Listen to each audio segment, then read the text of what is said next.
श्री कृष्ण गोविंद हरि मुरारी, हे नाथ नारायण वासुदेव। श्री कृष्ण गोविंद हरे मुरारी, हे नाथ नारायण वासुदेव। सच्चिदानंद रूपाय विश्वोत्पत्त्यादि Hathaway तापत्रय विनाशाय श्री कृष्णाय वयं नमः।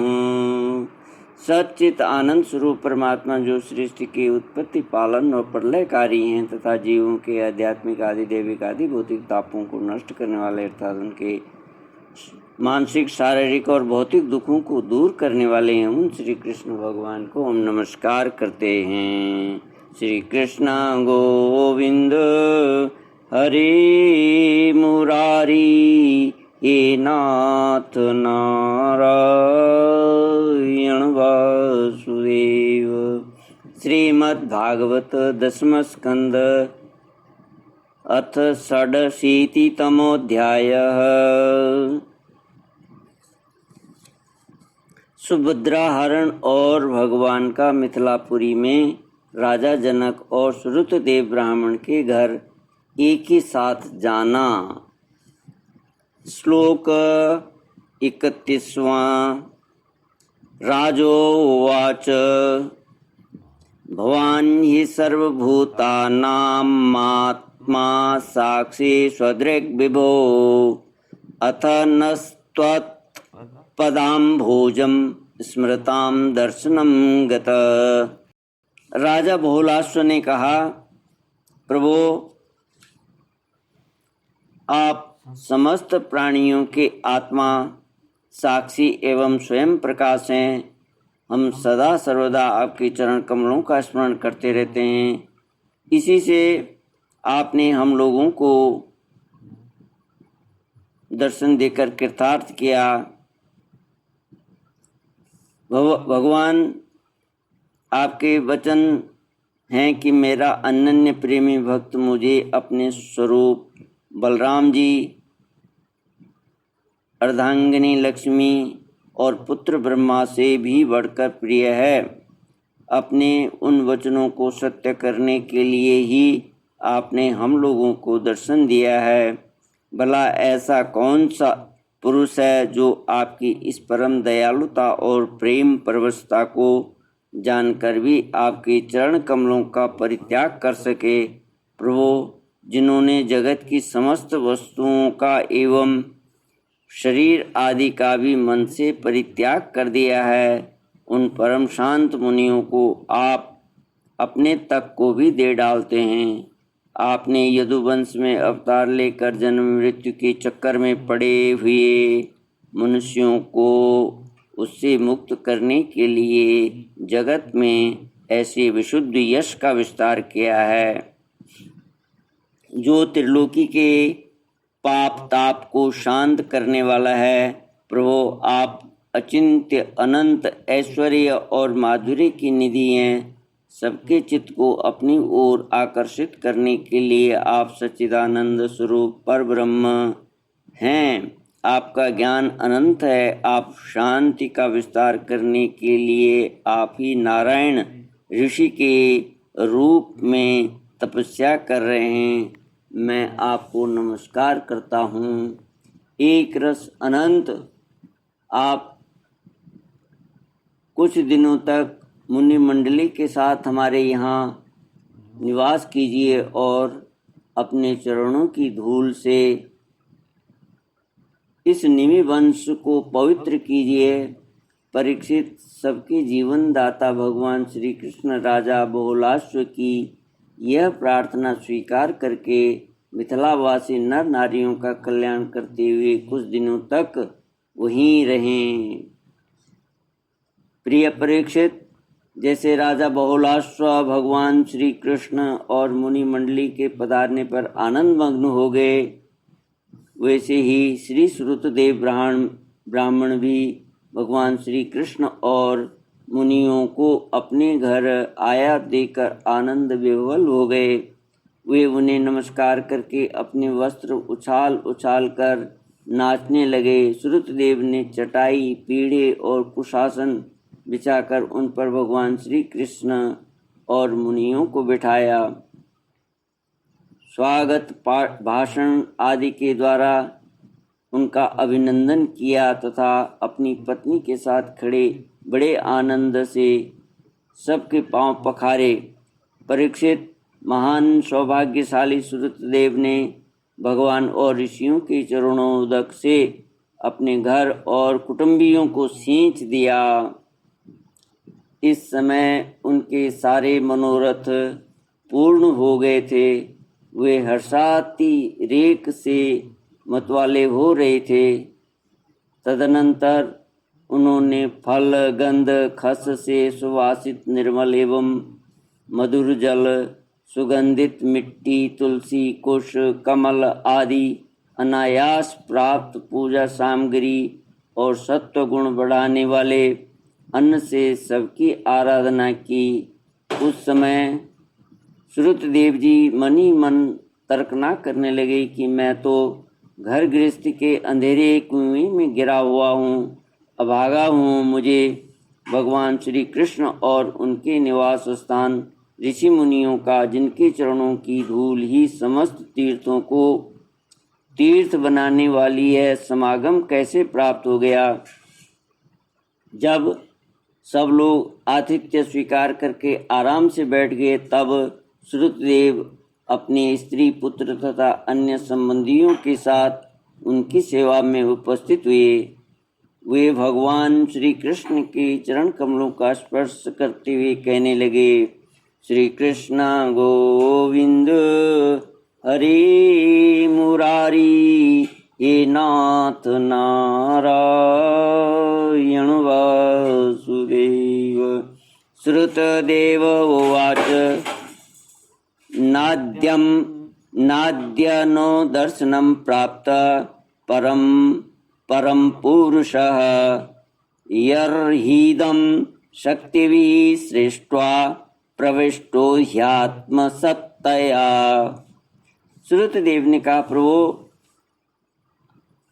आप व्यक्त अव्यक्त रूप प्रकृति और जीवों से परे पुरुषोत्तम है। मुझे आपने आज ही दर्शन दिया हो, ऐसी बात नहीं है। आप तो तभी से सब लोगों से मिले हुए हैं, जब से आपने अपनी शक्तियों के द्वारा इस जगत की रचना करके आत्मसत्ता के रूप में इसमें प्रवेश किया है।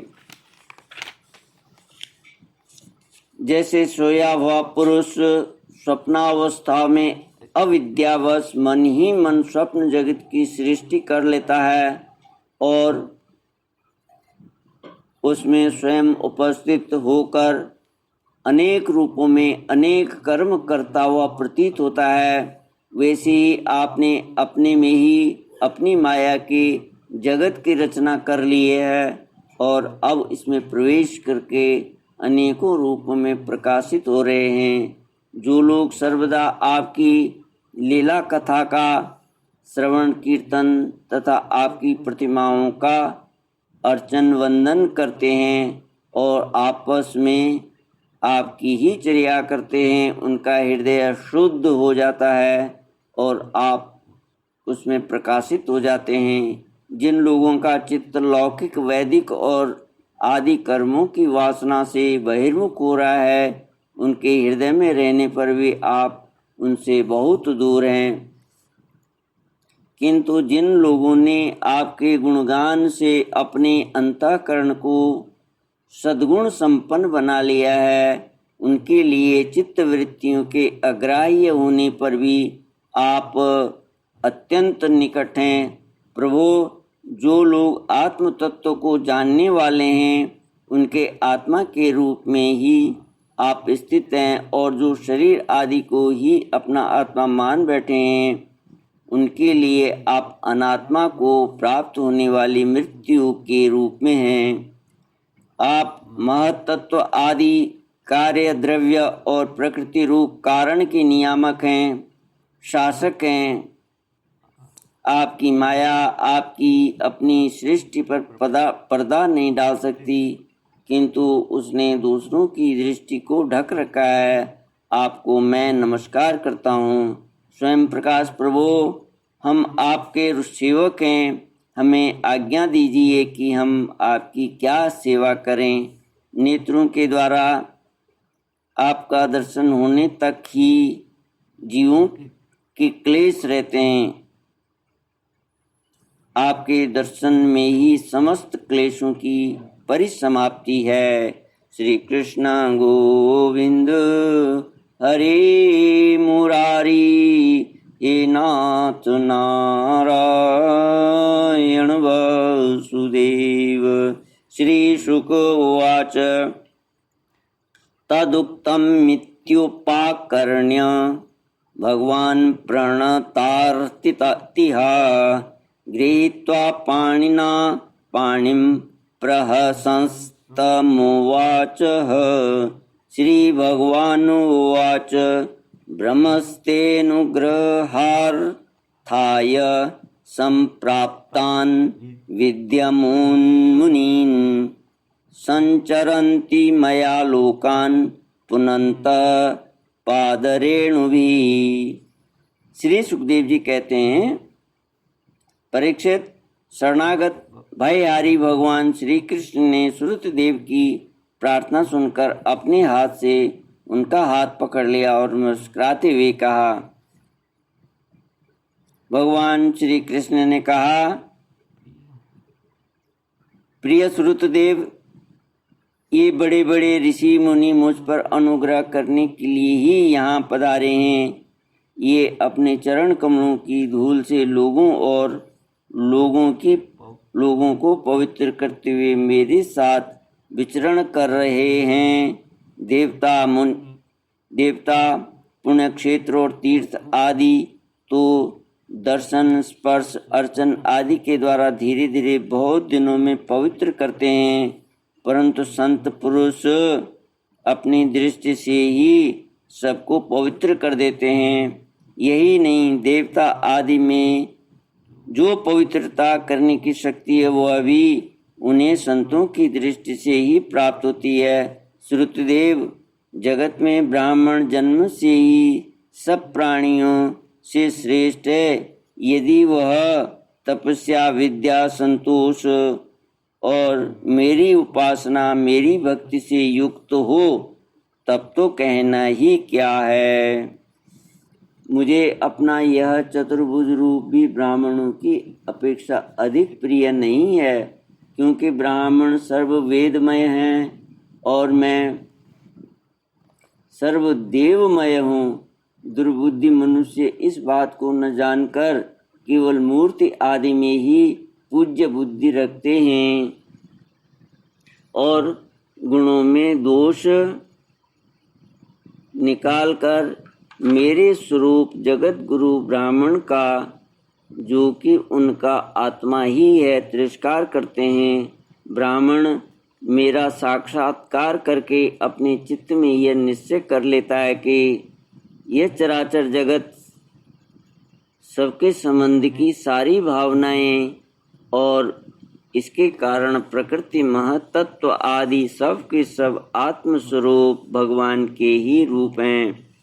इसलिए श्रुतदेव, तुम इन ब्रह्म ऋषियों को मेरा ही स्वरूप समझकर पूरी श्रद्धा से इनकी पूजा करो। यदि तुम ऐसा करोगे तब तो तुमने साक्षात अनायासी मेरा पूजन कर लिया, नहीं तो बड़ी बड़ी बहुमूल्य सामग्रियों से भी मेरी पूजा नहीं हो सकती।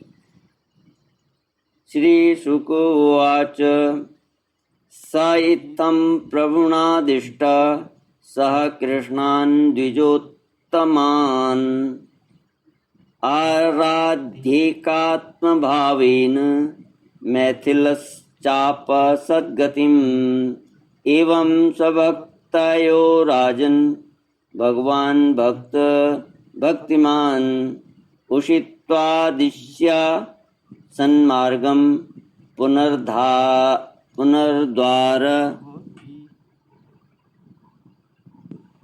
पुनर्द्वारवती मगात। श्री सुखदेव जी कहते हैं, परीक्षित, भगवान श्री कृष्ण का यह आदेश प्राप्त करके श्रुतदेव ने भगवान श्री कृष्ण और उन ब्रह्म ऋषियों की एकात्म भाव से आराधना की तथा उनकी कृपा से भगवत स्वरूप को प्राप्त हो गए। राजा बहुलाश्व ने भी वही गति प्राप्त की। प्रिय परीक्षित, जैसे भक्त भगवान की भक्ति करते हैं वैसे ही भगवान भी भक्तों की भक्ति करते हैं। वे अपने दोनों भक्तों को प्रसन्न करने के लिए कुछ दिनों तक मिथिलापुरी में रहे और उन्हें साधु पुरुषों के मार्ग का उपदेश करके वे द्वारका लौट आए। श्री कृष्ण गोविंद हरे मुरारी, हे नाथ नारायण वासुदेव। इति श्रीमद्भागवते महापुराणे पारमहंस्यां संहितायां दशमस्कन्धे उत्तरार्धे श्रुतदेवानुग्रहो नाम षडशीतितमोऽध्याय। ॐ पूर्णमदः पूर्णमिदं पूर्णात् पूर्णमुदच्यते पूर्णस्य पूर्णमादाय पूर्णमेवावशिष्यते। ॐ शान्ति शान्ति शान्तिः। हरि ओम। श्री गुरुभ्यो नमः। हरि ओम।